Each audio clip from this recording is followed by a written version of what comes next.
Let's talk about awareness.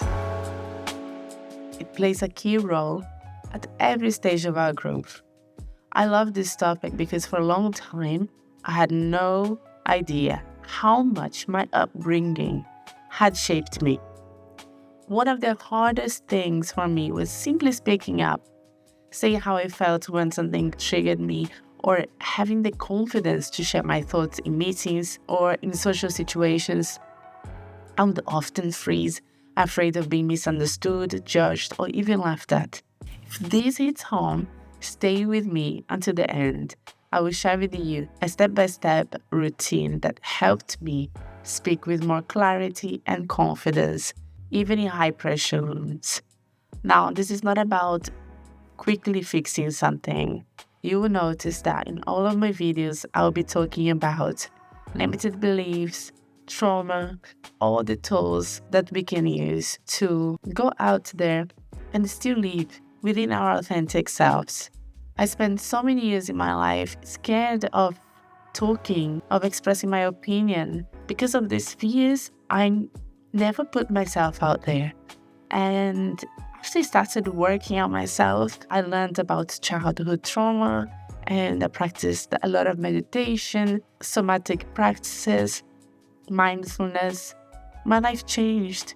I have now all the tools that I needed to help me not be intimidated by those emotions. I'll be sharing with you all the tools that I use that work so well for me. If you are someone who wants to heal, who wants to know how you can go and live and express yourself, you're in the right place because we will do this together, okay? Well, I was raised in a home where being well-behaved meant doing what you were told, no questions asked. If I ever challenged something or simply asked why, it was seen as disrespectful. There wasn't much room to express how I felt. Frustration, sadness, even curiosity. Those emotions weren't really welcome. The message was clear. Keep it in, stay quiet, move on. I was also always compared to my sister, who always got better grades. And even though no one said it directly, I started to believe I just wasn't smart enough, that maybe I wasn't meant to do well in life. Those experiences shaped how I saw myself. I didn't trust my voice. I didn't think what I had to say mattered. And for a long time, that belief followed me, especially in situations where I needed to speak up or be seen. Awareness is key when it comes to navigating moments that trigger us. Those times when something or someone is practicing strong emotional reaction. But it's not just about that. You also want to build the habit of cutting through the noise and staying connected to yourself as much as possible, so you can catch even the most subtle discomforts as they arise. The sooner you notice them, the easier it is to bring yourself back to balance. You might have heard of mindfulness. If you haven't, mindfulness is a practice that helps you slow down and notice what's going on in your body and mind in real time. It lets you catch the patterns behind your reactions. So instead of being swept away by them, you can respond with clarity and intention. Mindfulness is a way to slow down and reconnect with yourself.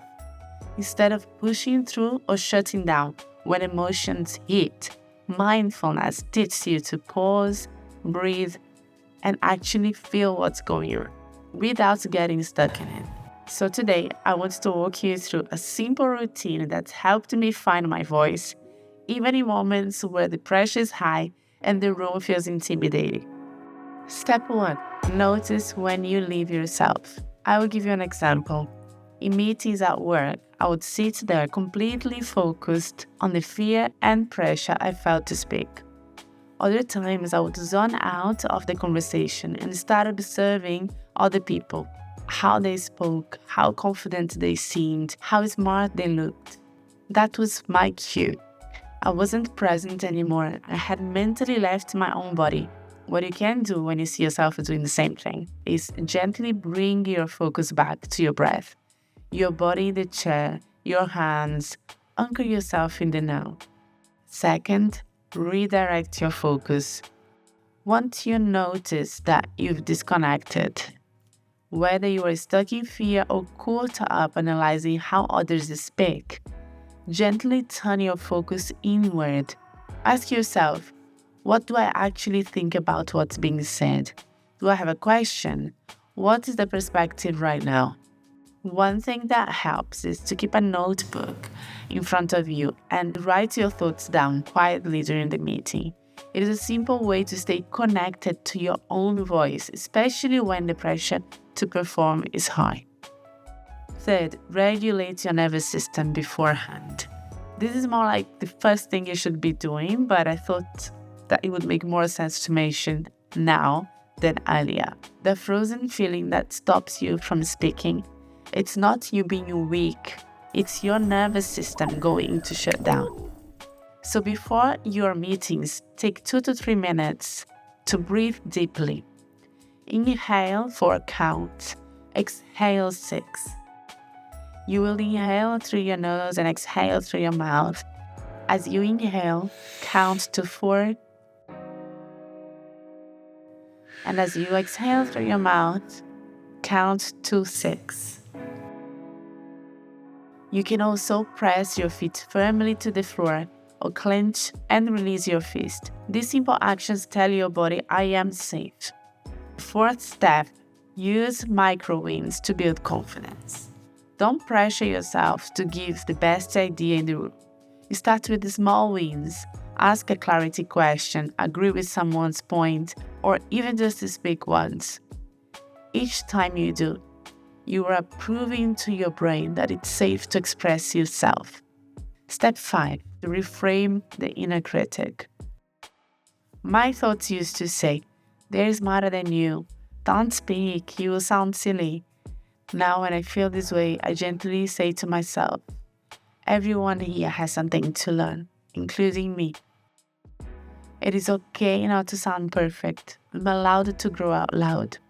Something that will help you as well is write down 2 to 3 empowering statements and read them before every meeting. If this routine spoke to you and you want something to come back to again and again, I've created a free download guide just for you. It is short, practical, and you can keep it on your phone or print it out to use before your next meetings or conversation. Just click the link in the description to download your free mindful confidence routine and start showing up with more clarity and presence. Once you start practicing what is in the guide, let me know in the comment if it helps. I'd love to hear your experience. And if this video was helpful, don't forget to like and subscribe.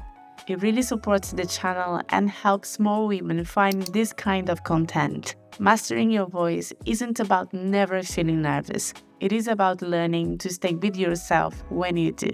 You deserve to take up space and be heard. The more you give yourself permission to speak, the easier it becomes. And as you keep showing up, you will notice things start to shift.